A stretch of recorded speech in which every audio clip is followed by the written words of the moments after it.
Assalamualaikum warahmatullahi ta'ala wabarakatuh.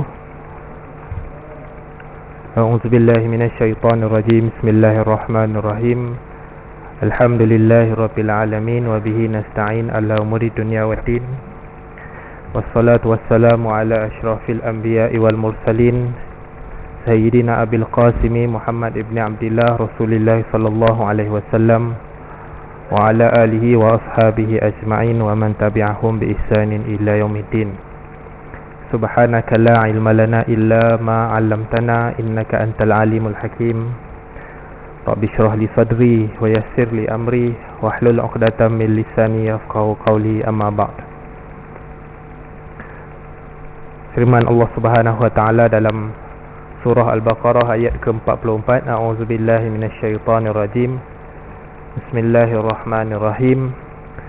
Wa aqimus salata wa atuz zakah warka'u ma'ar raki'in. Ata'muruna an-nasa bil birri wa tansawna anfusakum wa antum tatluna al-kitab. Afala ta'qilun. Dan kerjakanlah salat, keluarkanlah zakat, dan rukuklah kamu semua bersama orang-orang yang rukuk. Patutkah kamu menyuruh manusia supaya melakukan kebaikan, sedangkan kamu lupa akan diri kamu sendiri, padahal kamu semua membaca kitab Allah Subhanahu wa ta'ala? Tidakkah kamu berfikir? Sadaqallahul aliyil azim.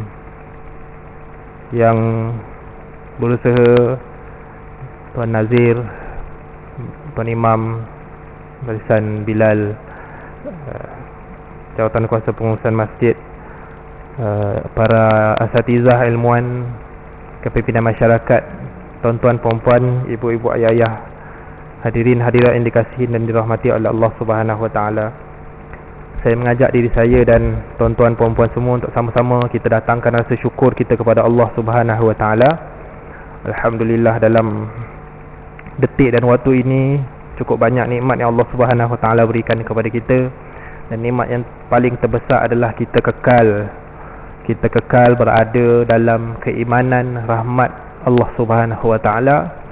Bahkan kita mengamalkan tanggungjawab kita menunaikan solat fardu maghrib secara berjemaah. Dan tuan-tuan, moga kita semua berada dalam naungan Allah Subhanahu wa taala apabila kita duduk di dalam taman-taman syurga di dunia. Kelak Allah Subhanahu wa taala bagi kita duduk di taman-taman syurganya di akhirat kelak, insya-Allah. Tuan-tuan, puan-puan yang dikasihi dan dirahmati oleh Allah Subhanahu wa taala, kita apabila hidup di muka bumi Allah Subhanahu wa taala ini, Nabi sallallahu alaihi wasallam mengajarkan kepada kita supaya sentiasa ada satu sifat ataupun satu perasaan, iaitu perasaan tawaqah. Perasaan tawaqah ni diambil daripada perkataan takwa juga. Namun perkataan tawaqah ni kalau kita terjemah dalam bahasa kita adalah satu perasaan, satu sifat, adalah kita ni apabila melakukan kebaikan ataupun dalam apa-apa keadaan sekalipun, kita merasakan apa yang kita buat tu belum lagi yang terbaik. Kita masih mencari apa yang terbaik. Dalam kalimah-kalimah ataupun ada beberapa tulisan-tulisan para ulama menceritakan beberapa tokoh-tokoh di setiap generasi. Antaranya seorang ulama yang namanya Syekh Salah Abdul Fattah Al-Khalidi. Dia buat satu buku. Buku tu tajuk dia Al-Khuttah Al-Barraqah Lizin Nafsi Tawaqah. Buku tu cerita tentang, kalau terjemah buku tu maksud dia adalah jalan-jalan ataupun langkah-langkah bijaksana bagi si pemilik nafsu tawaqah. Nafsu ni dia ada macam-macam jenis. Nafsu yang kita biasa dengar, nafsu mutmainnah, ada nafsu ammarah bisu' dan sebagainya. Ada satu nafsu jenis dia, nafsu tawaqah. Nafsu tawaqah ni nafsu yang tidak pernah rasa puas, dan dengan sesuatu pemberian kepada Allah, dia tidak pernah puas dengan sesuatu amalan yang dia persembahkan kepada Allah Subhanahu wa taala. Antara kata-kata yang cukup terkenal adalah daripada seorang khalifah cicit kepada Sayyidina Umar Al-Khattab, iaitu Umar Abdul Aziz. Umar Abdul Aziz ini dia ada satu kata-kata yang dia kata innali nafsun tawaqah. Dia kata aku ni ada nafsu tawaqah, nafsu yang tidak pernah rasa puas. Dia kata apa? Ketika aku kecil, aku melihat kegemilangan Islam itu ada pada kepimpinan. Ni orang yang dekat dengan Allah. Kita hari ni orang yang suka cari jawatan, suka cari kepimpinan ni sebab nak dunia. Tapi seorang manusia, seorang tokoh yang namanya Umar Abdul Aziz ni, dia nampak Islam itu gemilang dengan kepimpinan yang baik. Maka dia kata kan, Umar Abdul Aziz tu, maka apabila aku lihat Islam tu semakin gemilang dengan kepimpinan yang baik, maka aku mendambakan qad ishtahaitul imarah, aku nak kepimpinan tu supaya aku boleh memimpin Islam dengan lebih gemilang. Kemudian dia kata kemudian waqad a'taniyallahul imarah, kemudian Allah bagi aku kepimpinan. Apabila aku dapat kepimpinan, aku mendambakan pula al-khilafah, qad istahaitul khilafah, aku mendambakan pula khilafah. Dan akhirnya Allah bagi aku nikmat ataupun peluang untuk menjadi khalifah Umar Abdul Aziz. Dan apabila aku dah dapat jawatan khalifah, tidak ada yang lebih tinggi daripadanya melainkan aku melihat syurga. Aku melihat syurga yang paling tinggi atas segalanya. Ni orang yang namanya Umar Abdul Aziz yang mempunyai nafsu tawaqah. Kita ni, kalau kita nafsu tawaqah ni, maksudnya kita menilai amalan-amalan kita ni, solat kita, puasa kita, kehidupan kita, rutin harian kita. Kita menilai mana rutin-rutin harian kita tu yang kita boleh tengok dan kita boleh tambah baik. Kalau sebelum ni masuk masjid, ikut dan, kaki mana keluar, kaki itulah masuk, ikut dan, kan? Dah mula latih diri, rutin, masuk masjid kaki kanan, keluar masjid kaki kiri. Tawaqah. Sebab apa? Padahal kalau masuk masjid ikut dan kaki apa pun, tak dapat dosa pun. Kan? Tak dapat dosa pun. Kan? Kalau sebelum ni masuk masjid, kan? Masuk masjid, pergi masjid sebab apa? Sebab nak kencing. Contoh. Pergi masjid, singgah masjid sebab nak kencing. Lepas ni tambah baik. Kalau contoh nak singgah, tak tahan nak pergi kencing pun, kencing lah. Lepas tu ambil wuduk, berhenti jap, solat sunat tahiyatul masjid, lepas tu baru keluar. Kan? Tambah baik. Kalau sebelum ni kita tak pernah ada plan tahajud, kan? Tahajud tak pernah ada plan, ikut dan juga. Kita dah buat mula konsisten, kan? Ada hari-hari yang dia pilih untuk tahajud, contoh. Solat juga macam tu. Solat selama ni pun ikut dan. Kalau tiba-tiba, kan, ada orang ni, ada manusia ni, kata para ulama, yang dia solat ni, solat dia solat yang cukup-cukup makan, sekadar melepaskan kewajipan. Maksudnya kalau sah lah, tidak ada langsung usaha untuk menenggelamkan diri dia dalam kekhusyukan beribadah. Asal lepas sudah, kan, mau masuk takbir, sudah sedar je dah bagi salam. Dia tak perasan pun, 3 rakaat 4 rakaat tak perasan pun, solat dah habis, kan. Saya salam dah. Jadi kita berusaha memperbaiki solat kita, menambahkan mutu kualiti solat kita, iaitu antaranya dengan kita menambahkan kekhusyukan kita kepada Allah Subhanahu Wa Taala. Cara-cara khusyuk ni ulama tulis macam-macam dah. Sebenarnya buat ke tak je, kan? Buat ke tak je, ataupun sebenarnya kita tahu cara untuk menambahkan kekhusyukan dalam solat, tapi mungkin kita malas nak buat. Antara cara untuk menambahkan kekhusyukan dalam solat adalah kita memantapkan persediaan kita untuk solat. Apa persediaan untuk solat? Antaranya pakaian kita, kan? Pakaian kita. Antaranya apa? Wuduk kita sempurnakan. Antaranya wuduk tu, kita tidak menganggap wuduk tu sebagai semata-mata simbahan air. Walaupun kalau kita simbah air tu sah wuduk, boleh buat solat. Simbah air cukup, kena semua cukup, sah. Sebahagian ulama tasawuf dia mengamalkan, saya lupa nama seorang ulama ni, dia mengamalkan satu perkara, apabila dia berwuduk tu, dia menggambarkan dosa-dosa dia yang telah dibuat.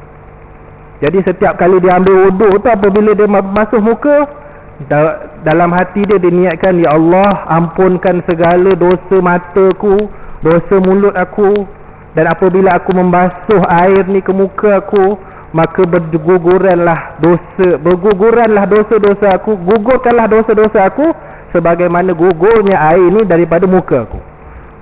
Itu yang dia niat bila basuh muka.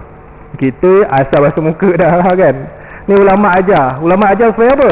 Supaya nanti waktu solat kita boleh khusyuk. Persediaan tu kita mantap kan. Kemudian apabila mula membasuh tangan, ulama kata kita gambarkan ya Allah, niat dalam hati ya Allah kan. Ketika aku membasuh tangan ni, gugurkanlah dosa aku sebagaimana gugurnya air daripada tanganku setelah aku basuh tangan. Kita banyak buat dosa tangan, kaki kan. Mungkin sekarang tak, mungkin dulu zaman muda-mudi kaki kan, menjejakkan kaki ke tempat yang tidak sepatutnya kan. Kita tak tahu kan. Sebenarnya kita tahulah. Tapi nak ceritanya kita semua ada pengalaman kan. Tidak ada dalam rumah Allah ni orang yang namanya malaikat yang tidak pernah ada dosa kepada Allah Subhanahu Wa Taala. Maka wuduk tu, habis kita wuduk tu, kita doa apa? Kita doa dengan doa yang minta Allah supaya jadikan kita orang yang suci, orang yang bertaubat. Kan.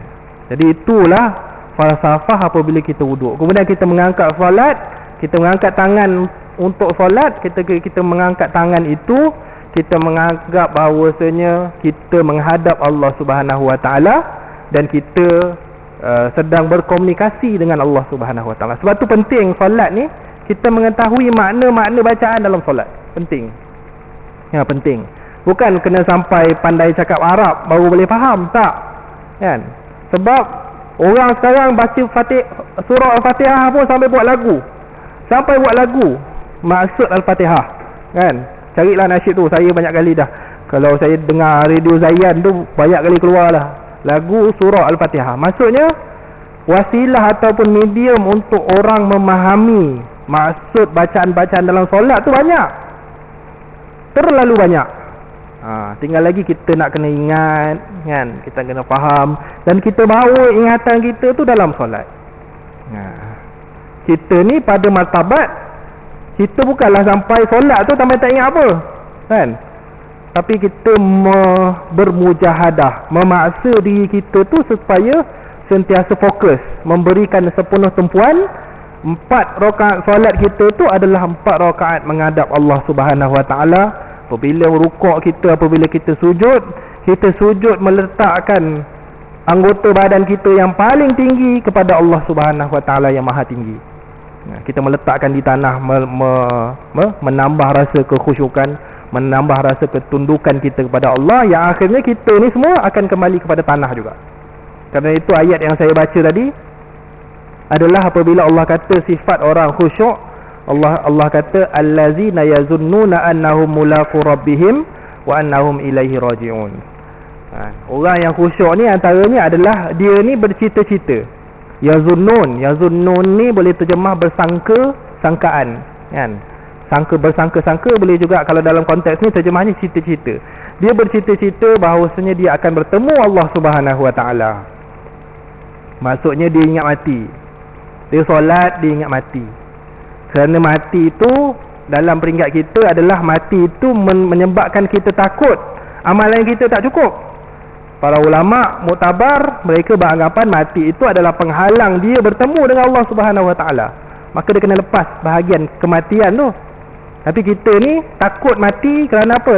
Takut Allah jemput kita dalam keadaan amal kita tu tak berapa nak cukup. Tak berapa nak cukup untuk memberatkan timbangan kebaikan kita.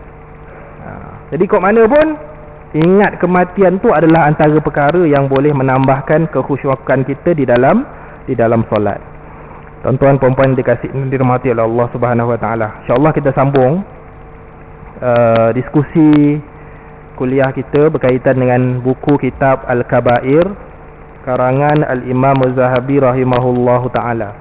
Dan pada malam ni kita masuk pada dosa besar yang seterusnya. Saya skip 2 tajuk dosa besar yang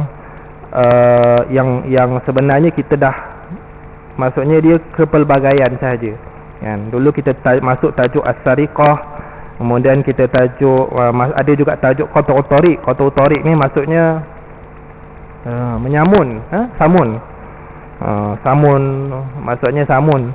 Qat'u tariq ni kalau terjemah secara harfan biharfin, literal maksud dia potong jalan. Qata' ni potong, tariq tu jalan. Qata' tariq tu potong jalan, tapi bukan maksudnya potong jalan. Qat'u tariq ni satu istilah jenayah yang ada zaman Nabi sallallahu alaihi wasallam. Kalau dekat laut panggil lanun kan, maksudnya kapal berlayar kemudian dia cantas. Kalau dekat darat dia panggil apa? Penyamun lah, penyamun kan. Jadi apabila kabilah-kabilah nak bermusafir, jadi kerja penyamun ni dia tunggu di sebalik, di bukit-bukit, di hutan-hutan. Apabila dilalui manusia maka dia potong jalan. Qata' tariq, dia potong jalan tu, dia sekat, kemudian dia curi barang-barang yang berharga daripada orang-orang yang sedang bermusafir. Jadi juga masuk dalam tajuk mencuri. Tajuk mencuri. Cuma malam ni kita masuk tajuk yang seterusnya, iaitu berkaitan dengan gemar berkata bohong ataupun al-kazzab fi ghalibi aqwalih, gemar berkata bohong. Firman Allah Subhanahu wa taala, a'udzubillahi minasyaitonir rajim, bismillahirrahmanirrahim, innallaha la yahdi man huwa musrifun kazzab. Sesungguhnya Allah tidak memberikan hidayah kepada orang-orang yang melampaui batas lagi pendusta. Kemudian dalam surah Az-Zariyat ayat 10 Allah menyebutkan qutilal kharrasun, maka terkutuklah orang-orang yang banyak berdusta. Juga dalam surah Ali Imran Allah kata summa nabtahil fanaj'al la'natallahi 'alal kazibin. Kemudian marilah kita bermubahalah kepada Allah, lalu kita meminta supaya laknat Allah ditimpakan kepada orang-orang yang dusta. Ini dalam bab mubahalah. Mubahalah ni sumpah laknat lah. Kemudian juga hadis yang biasa kita dengar, ayatul munafiqi salas, tanda-tanda orang munafik tu ada 3 kan. Apabila dia berbicara maka dia berdusta, iza haddasa kazaba, kalau dia berbicara dusta, cakap je bohong kan, cakap je bohong. Wa iza wa'ada akhlafa, apabila dia berjanji dia mungkir janji. Wa iza tumina khana, kalau dia diberi amanah, diberikan suatu amanah tanggungjawab, maka dia khianat dengan amanah dia. Itu sifat orang munafik. Antaranya adalah suka berdusta. Antaranya juga sebuah hadis daripada Nabi sallallahu alaihi wasallam, saya baca maknanya, diriwayatkan oleh Al-Bukhari dalam Kitabul Iman, bab alamatul munafik, tanda-tanda orang munafik. Jadi Al-Imam Al-Bukhari meriwayatkan sebuah hadis, sesiapa yang menyatakan bahawa dia mengalami suatu mimpi yang tidak pernah dilihatnya dalam mimpinya, maka orang tersebut dibebankan untuk mengikatkan antara 2 helai rambut pada hari kiamat dan tidak akan boleh mengikatnya. Diriwayatkan oleh Al-Bukhari wal Muslim. Jadi ini siksaan kepada orang yang menipu. Antaranya perangai orang yang menipu ni, dia suka bahasa kita sekarang ni, suka sembang kencang lah, kan. Suka tokok tambah cerita, suka cerita benda yang membuatkan orang kagum, ataupun dia suka cerita membuatkan orang yang gelak. Kadang-kadang orang yang pelawak-pelawak ni kan, bukanlah saya tak masukkan kepada sesiapa lah, tapi orang yang suka buat, kadang-kadang ada orang yang apabila dia nak buat orang lain ketawa, dia sanggup menipu. Kan, dalam hadis ni Nabi kata dia bermimpi tapi dia tak mimpi pun benda tu. Dia menipu lah, menipu. Jadi orang menipu ni akan diseksa oleh Allah Subhanahu Wa Taala di hari akhirat kelak. Kemudian juga ada sebuah hadis riwayat Al-Bukhari juga, maksudnya sesungguhnya pendustaan yang paling dusta adalah seseorang melihat suatu mimpi dengan matanya, apa yang sebenarnya tidak dapat dilihat oleh kedua matanya itu. Dia mimpi, kemudian dia cerita ke orang padahal dia tak mimpi pun. Dia menipu lah. Ataupun dia menokok nambah mimpi dia tu supaya nak jadi sedap cerita. Nak sedap cerita. Sebab tu kita diajar oleh Nabi SAW supaya memperbanyakkan diam. Sebab kadang-kadang orang yang banyak bercakap, apabila banyak kasurul kalam, kasurul kazib. Kalau banyak cakap ni, banyak bohong dia. Kena kurangkan cakap. Kurangkan bercakap. Tapi kalau bercakap benda yang baik, maka tu yang diajarkan oleh Nabi SAW. Falyaqul khairan aw liyasmut. Cakap benda baik, cakap benda baik. Dalam hadis Arba'in, Nabi kata, man yu'minu billahi wal yaumil akhir. Barang siapa yang beriman dengan Allah Subhanahu wa taala dan hari akhirat, maka dia kena kata benda yang baik ataupun diam. Dua pilihan je. Baik. Sekarang dalam banyak hadis-hadis dan ayat Al-Quran yang kita selalu tahu sebenarnya tentang dahsyatnya penyiksaan Allah Subhanahu wa taala kepada orang-orang yang berdusta.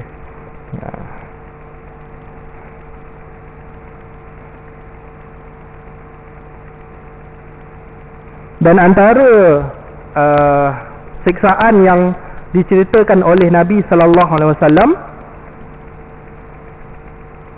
adalah apabila dalam peristiwa yang kita selalu dengar, peristiwa Isra' Mi'raj, apabila Nabi sallallahu alaihi wasallam diperlihatkan dengan seorang lelaki yang dilihat dirobek tulang rahang hingga tengkuknya. Ini sebuah hadis daripada Nabi sallallahu alaihi wasallam, riwayat Al-Bukhari juga. Adapun lelaki yang kau lihat disobek tulang rahang hingga tengkuknya, lalu daripada hidungnya ke tengkuknya, lalu matanya hingga ke tengkuknya, maka dia adalah orang yang keluar di pagi hari dari rumahnya, lalu menyebarkan dusta hingga memenuhi cakrawala. Kan? Zaman hari ini orang cakap berdusta kadang-kadang tidak perlu melalui mulut yang berbicara, cukup dengan tangan yang menaik. Kan? Disebarkan cerita, kemudian orang lain pun share, sehingga kan memenuhi cakrawala. Maksudnya diketahui oleh orang walaupun orang tu tak dikenali. Melangkaui kampung, melangkaui bandar, satu dunia boleh tahu. Hari ini dalam dunia politik ada satu jawatan, namanya cyber trooper. Tahu tuan-tuan mesti tahu istilah cyber trooper ni. Cyber trooper yang berbayar, yang tujuan dia mungkinlah ada yang tujuan cyber trooper ni buat kerja baik, menerangkan perkara kebaikan, terangkan hujah. Okey, ni kumpulan ni buat benda elok, kumpulan ni buat benda elok. Tapi kalau dia buat benda yang haram, maksudnya cyber trooper ni kerja dia adalah maki hamun, menyebarkan cerita-cerita palsu. Maka inilah yang dimaksudkan oleh Nabi sallallahu alaihi wasallam bagi orang yang pada hari akhirat tengkuk dia tu ditarik sehingga ke dada dia, sehingga ke matanya, mata tu ditarik ke dalam sehingga ke tengkuknya. Dahsyatnya orang yang diseksa disebabkan menipu. Apatah lagi bukan menipu, menyebarkan cerita palsu supaya diketahui orang. Cyber trooper.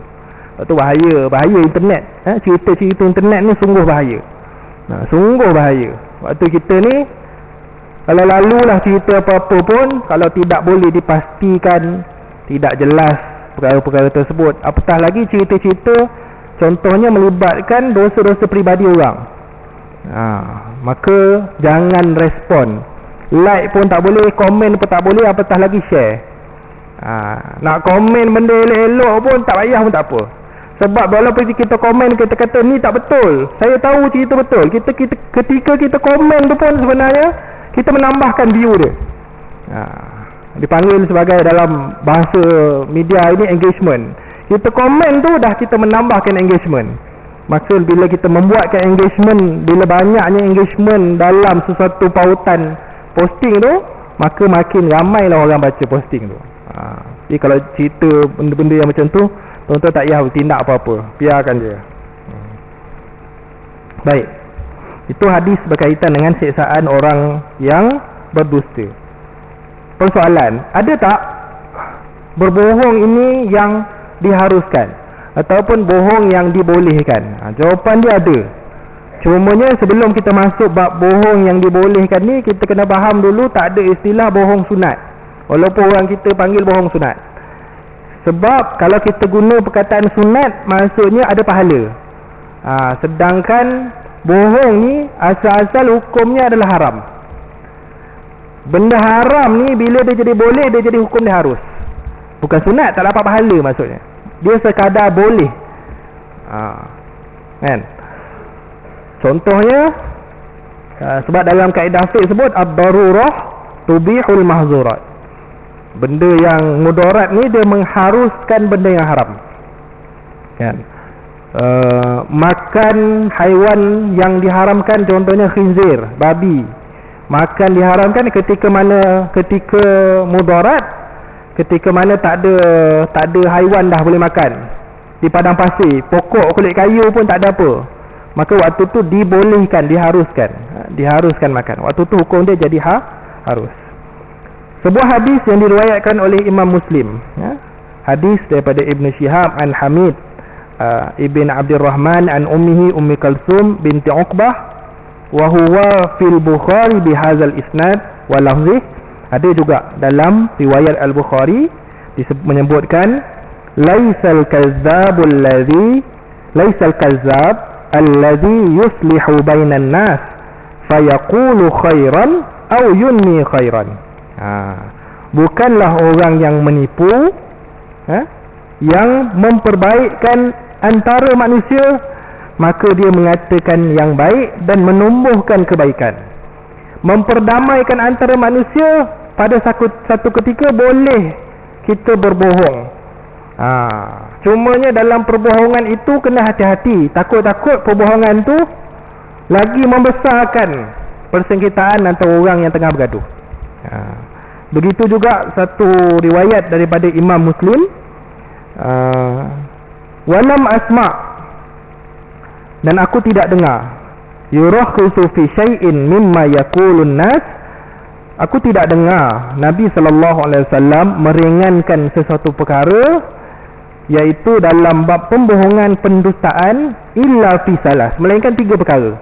3 waktu ni dibolehkan bohong, menipu. Yang pertama al-harbu, ketika perang. Dalam riwayat lain Nabi kata al-harbu khada'ah, peperangan ni adalah sebuah penipuan.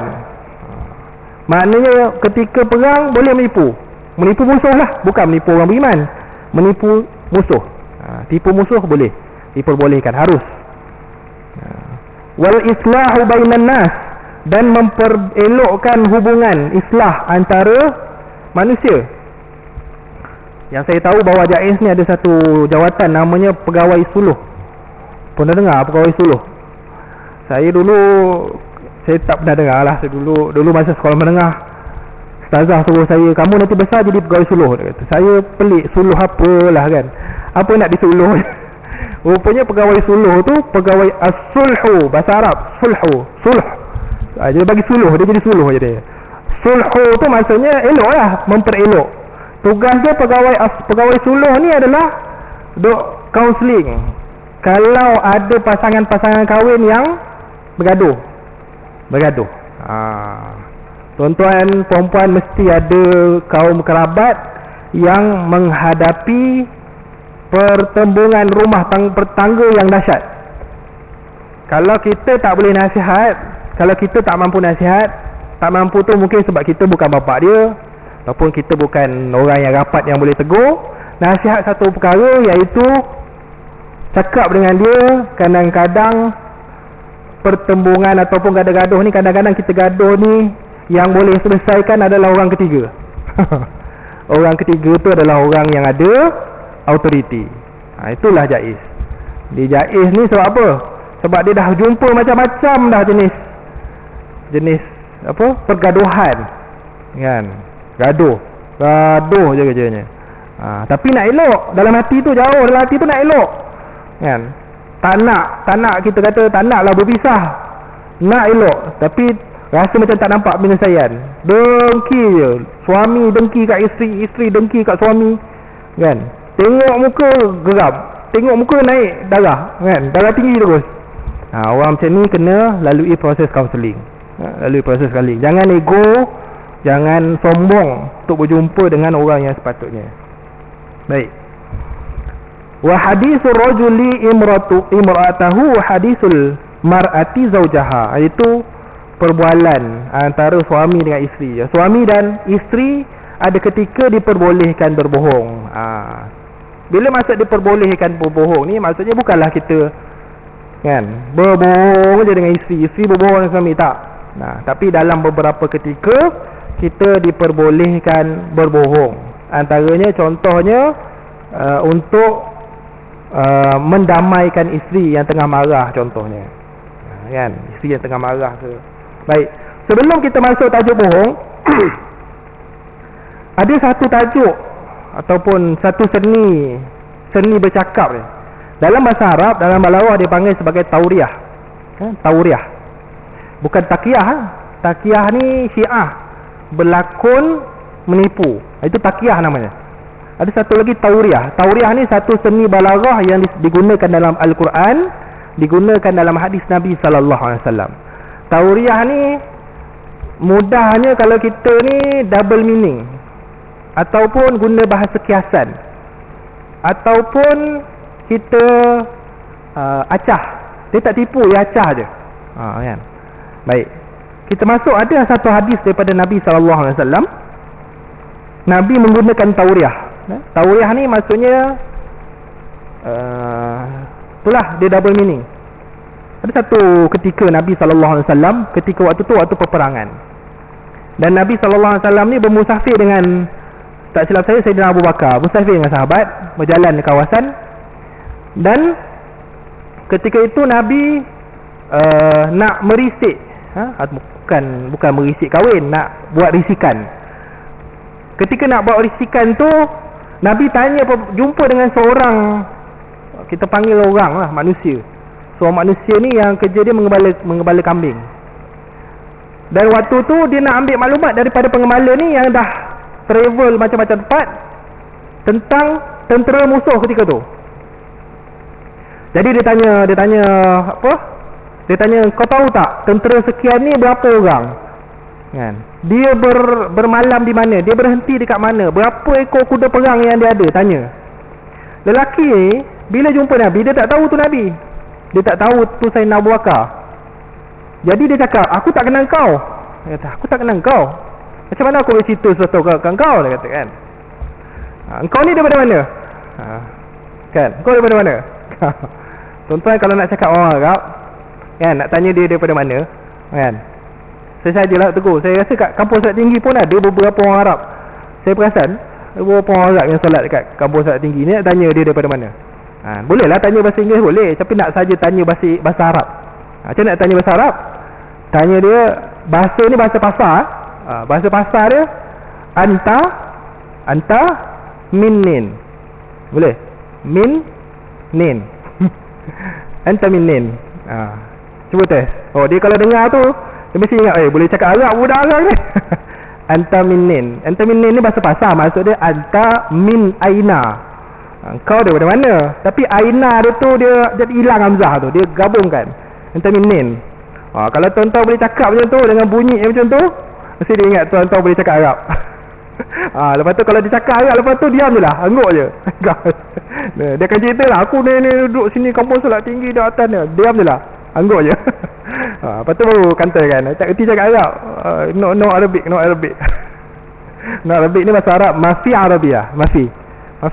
Okay. Jadi anta minnin, kau daripada mana? Jadi bila tanya kat Nabi ni, tanya kat Nabi, kamu ni daripada mana? Maka Nabi pun kata, nahnu minal ma'. Kami daripada al-ma'. Al-ma' ni bahasa Arab untuk, maksud dia air. Nahnu minal ma'. Okay. Tapi dalam konteks tu, dalam konteks ketika itu, ketika perang, Nabi melakukan risikan, Nabi tak boleh kantorkan Nabi kat mana. Sebab nanti berlaku bocor rahsia. Nanti merosakkan strategi perang. Ketika mana Nabi cakap nahnu minal ma', kami daripada air tu, al-ma' tu dia ada dua maksud. Maksud yang difahami oleh lelaki tu, bila Nabi kata nahnu minal ma', adalah al-ma' ni satu gelaran bagi sebuah negara yang namanya Iraq. Iraq ni nama lain dia al-ma'. Nama lain dia al-ma. Jadi bila kata nahnu minal ma, orang tu faham Nabi ni daripada Iraq, sedangkan Nabi bukan daripada Iraq, Nabi daripada Madinah lah. Tapi Nabi kata macam tu, Nabi tak menipu. Nabi bagi tahu perkara double meaning. Namanya tauriah. Boleh tak? Itu tauriah namanya. Dia bagi double meaning. Bahasa mudah, kalau dulu kita budak-budak kan.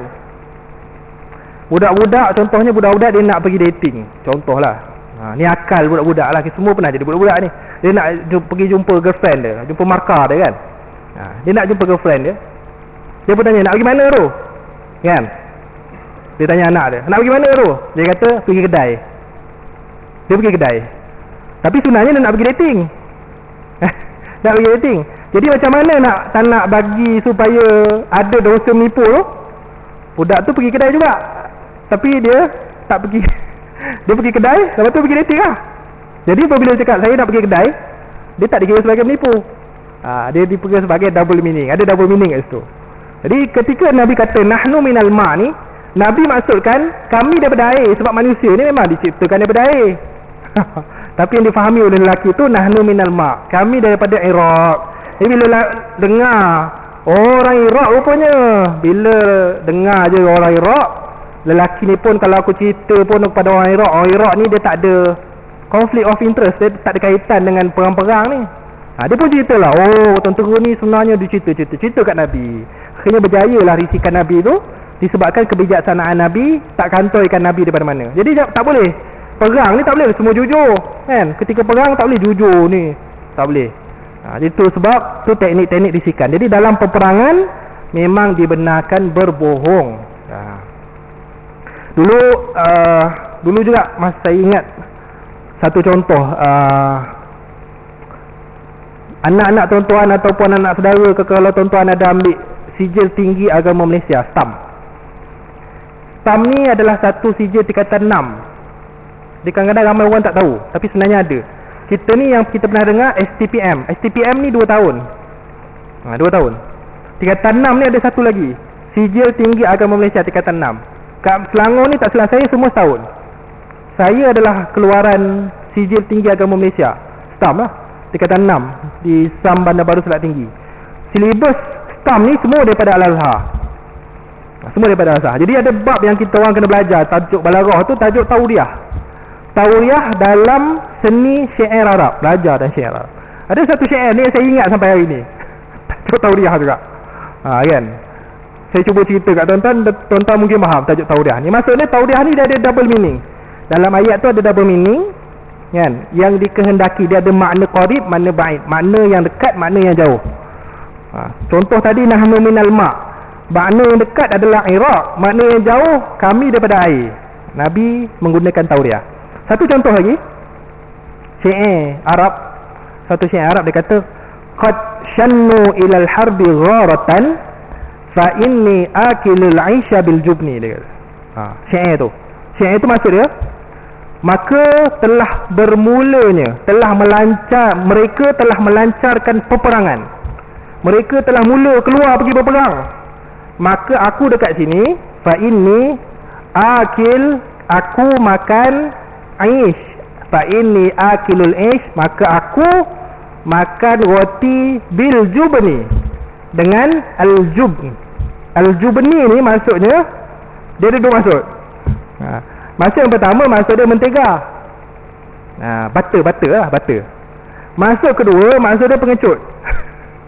Yang kita doa bagi kan, Allahumma inna na'udzubika minal hammi wal hazan wal ajzi wal kasal wal jubni wal bukh. Daripada penyakit pengecut, aku minta kepada Allah daripada penyakit pengecut dan penyakit bakhil. Al-jubni, pengecut. Jadi bila dia kata fa inni akilul 'aisha bil jubni, aku makan roti dengan mentega. Orang faham mentega, tapi dia maksudkan sebenarnya pengecut. Aku makan roti dalam keadaan takut. Aku tak nak pergi perang. Dia kata aku tak nak pergi perang, tapi dia kata fa inni akilul 'aisha bil jubni. Dia guna ayat bil jubni, seni orang Arab. Nak cakap bukan dia pengecut, aku makan. Yang orang faham, dia makan dengan mentega. Yang dia maksudkan sebenarnya aku makan ni dalam keadaan pengecut, tak nak pergi perang. Seni orang Arab berbicara. Itu seni lah. seni. Semua bahasa ada seni dia. Kita tak boleh kata seni apa bahasa Melayu. Bahasa Melayu ni pun macam-macam seni dia, kan? Tak payah cerita lah Malam ni kan jadi kelas seni pula kan.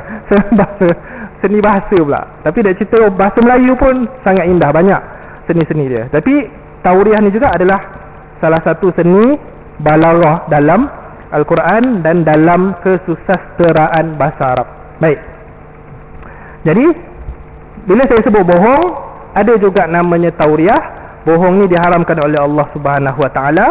Dan ada juga tauriah. Tauriah bagi satu statement dengan maksudnya double meaning. Dia ala kulli hal berbohong ni maknanya bukan double meaning, berbohong. Maka hukum berbohong ni tetaplah haram di sisi Allah Subhanahu Wa Taala, di sisi syariat, dan kita diharamkan supaya berbohong melainkan dalam perkara-perkara yang telah disebutkan tadi.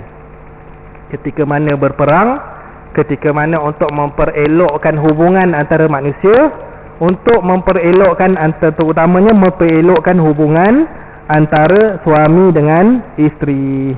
Jadi itu tajuk berkaitan dengan pembohongan. Baik.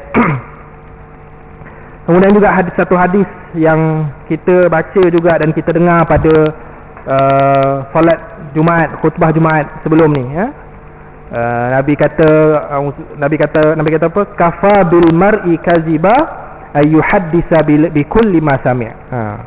Cukuplah seseorang tu digelar sebagai pendusta apabila dia menceritakan semua benda yang dia dengar. Jadi orang macam ni adalah orang yang dianggap sebagai penipu apabila dia ni suka cerita apa yang dia dengar. Dia dah klik share. Suka share benda yang tidak diketahui kepastiannya.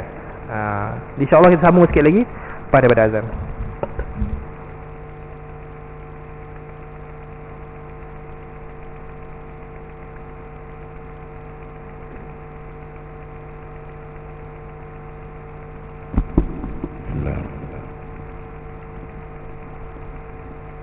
Allahu Akbar,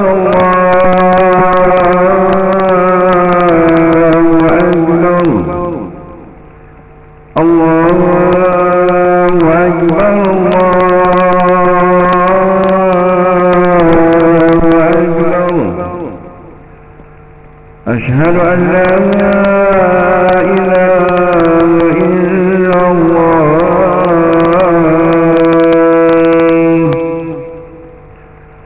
أشهد أن لا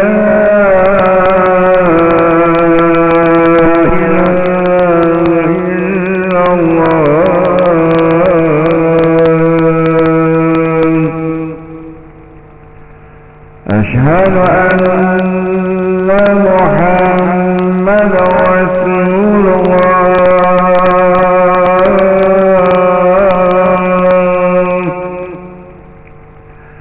أشهد أن محمد رسول الله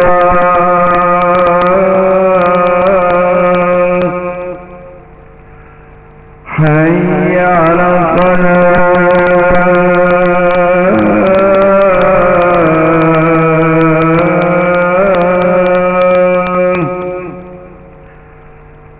حي على الصلاة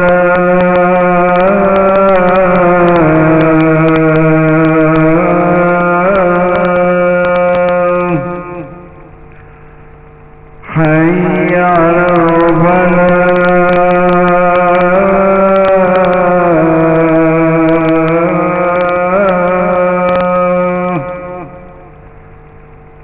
حي على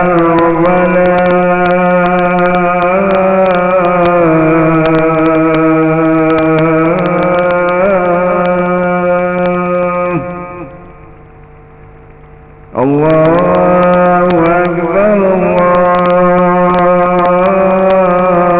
الله أكبر لا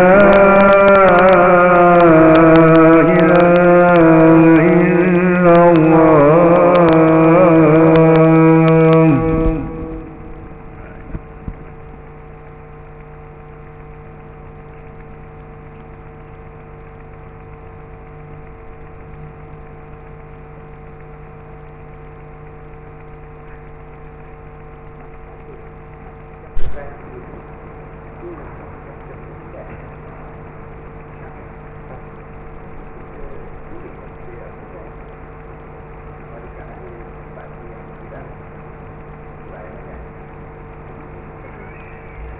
Seni pun tak boleh menipu lah.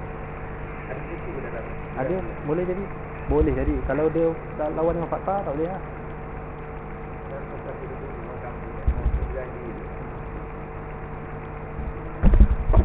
Bismillah. Baik, Imam Syarifuddin tanya, dalam berjanji ni, dalam berjanji ya, berjanji. Jadi ketika berjanji ni, dalam berjanji ni ada kan ada seni-seni dia, seni berjanji. Lepas tu dalam tu dia ada seni-seni yang kadang-kadang mungkin pelampauan, hyperbola, melampau-lampau lah kan. Kita ni kadang-kadang kalau kita cakap pun, kadang-kadang kita cakap sebenarnya kita nak cakap tu melampau tapi bukan menipu lah. Maknanya kita nak cakap hyperbola ya, sifat hyperbola ni maksudnya cakap tu secara bersangatan.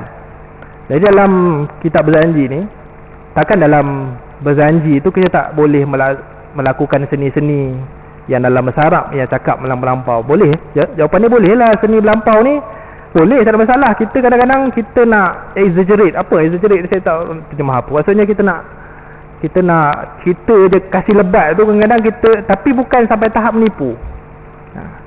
Jadi isu dalam kitab berjanji ni, dalam syair-syair berjanji tu ada beberapa cerita-cerita dalam tu yang dipertikaikan keabsahan dia. Itu isu dia.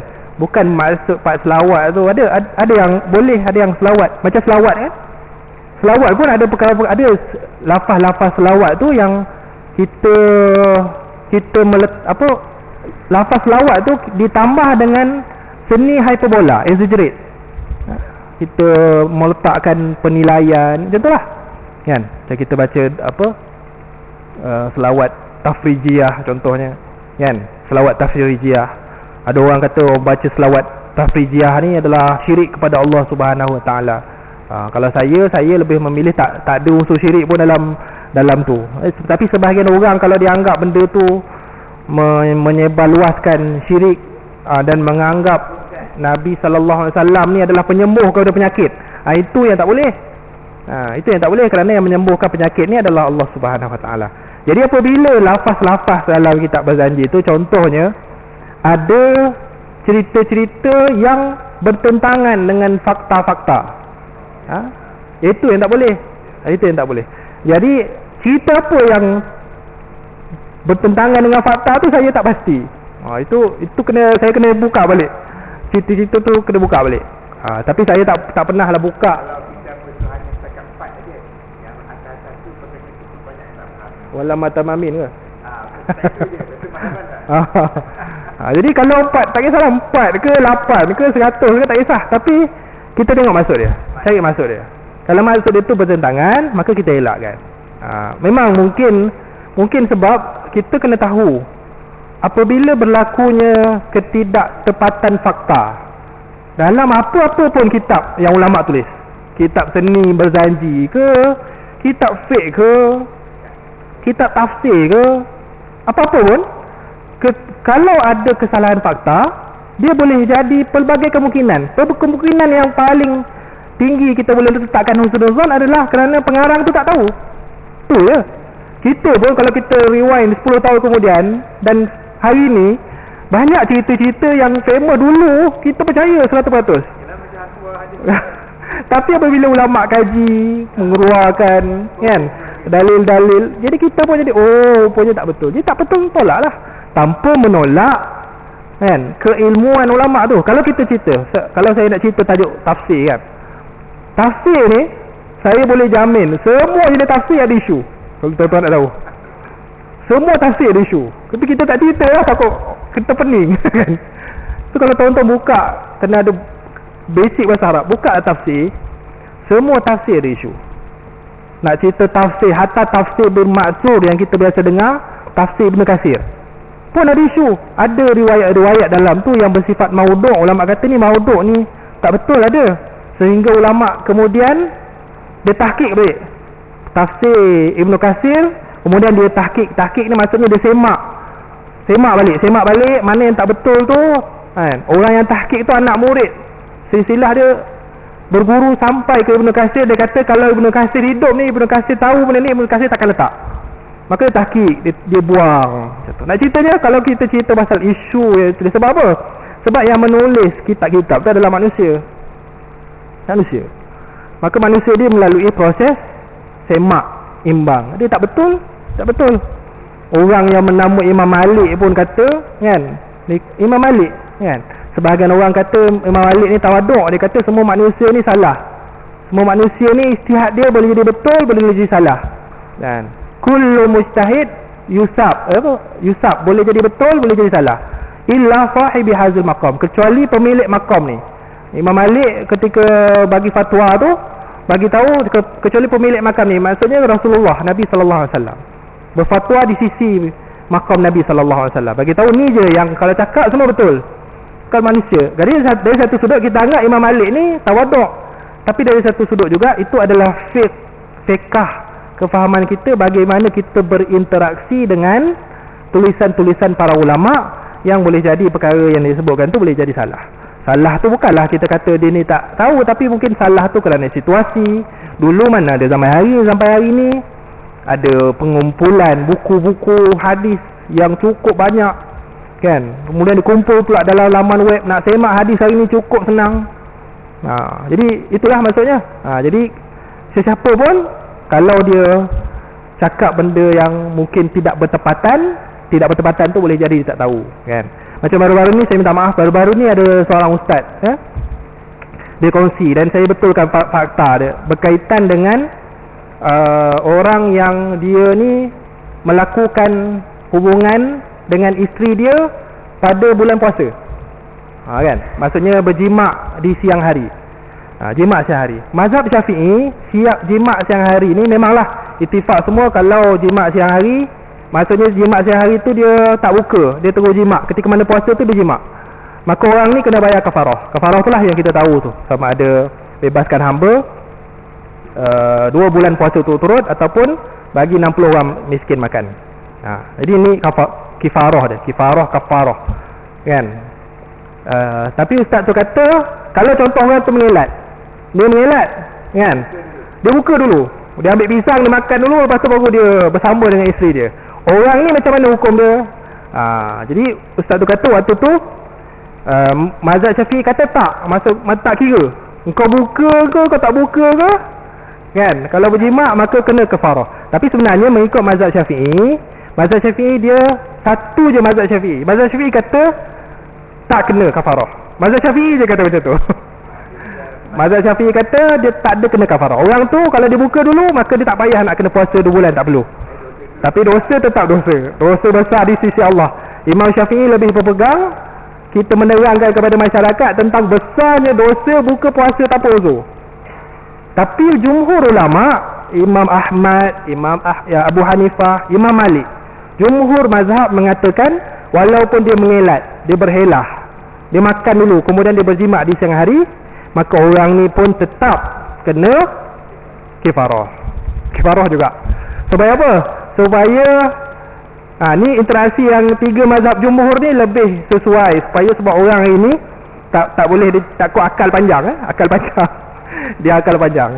Akal panjang dia ni kita panggil orang yang buat jenayah atau penjenayah yang faqih.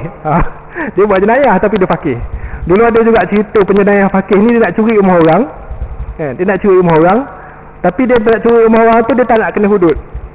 Ada dah cerita tu, tak tahu betul ke tak, orang cerita masa musim belajar lah. Dia nak curi rumah orang tapi dia tak nak kena hudud. Macam mana? Dia upah orang, dia kata aku bagi kau duit, kau pergi buka pintu rumah orang tu. Buka je, kan, buka je. Budak, tak kisahlah budak dia ni, contoh dapat RM100, dia pergi buka pintu rumah tu. Pintu rumah yang terbuka ataupun sesuatu harta yang tidak dijaga dengan elok, kemudian orang curi harta tu, maka dia tak kena hudud. Dia panggil sebagai syubhah. Orang tu tak kena hudud, kalau dia curi tak kena potong tangan. Tapi ta'zir kena lah, itu kaedah fiqh lah. Dia tetap kena ta'zir. Tapi nak ceritanya, helah tu adalah helah yang diharamkan. Ada helah ni, helah dalam agama ni helah yang harus. Ada juga helah yang harus. Helah fiqh harus. Dulu saya belajar dulu, nak beli satu bahagian lembu tak mampu, duit sikit kan. Jadi boleh tak kongsi nama 7 orang untuk satu bahagian, bukan satu ekor lembu tau, satu bahagian je, 7 orang kongsi duit, boleh ke tak? Jawapan dia satu nama je boleh. Mesti satu nama. Tapi nak kongsi silakan lah. Jadi kongsi je lah. Tapi letak nama tu kena satu. Dia tak boleh satu bahagian tu ada 7 nama, tak boleh. Satu bahagian kena satu nama. Jadi nak kongsi duit, bayar kepada seorang tak ada masalah. Lepas tu kongsi lah. Kongsi, jangan risau, tak ada masalah. Kemudian situ tu helah tu diharuskan. Helah walaupun satu bahagian tu kena satu nama, tapi kongsi duit 7 orang tidak ada masalah. Pahala serah pada Allah Subhanahu Wa Taala. Tak ada kita pahala kita buat tu. Kita ingatkanlah pahala dia untuk buat tu. Boleh, tak ada masalah. Baik. Okey, jadi itu saja untuk malam ni. Tajuk untuk al-kazib ataupun al-kazab fi jami'i aqwalihi atau fi ghalibi aqwalihi, dosa besar iaitu berdusta. Moga-moga kita dijauhkan oleh Allah Subhanahu Wa Taala daripada suka berbohong ataupun suka menonggok nabah cerita, ataupun kita suka menyebarkan cerita-cerita yang tidak dipastikan kesahihannya. Jadi itu saja untuk malam ni. Aku qauli hadza wa astaghfirullahal azim li wa lakum. Assalamualaikum warahmatullahi wabarakatuh.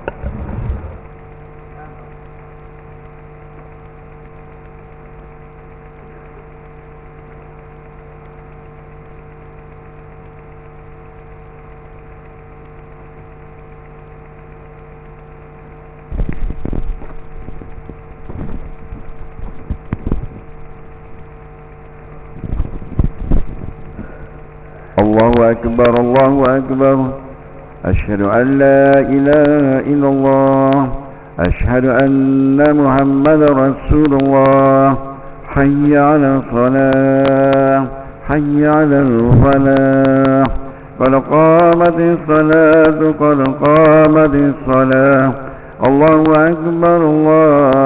أكبر لا إله إلا الله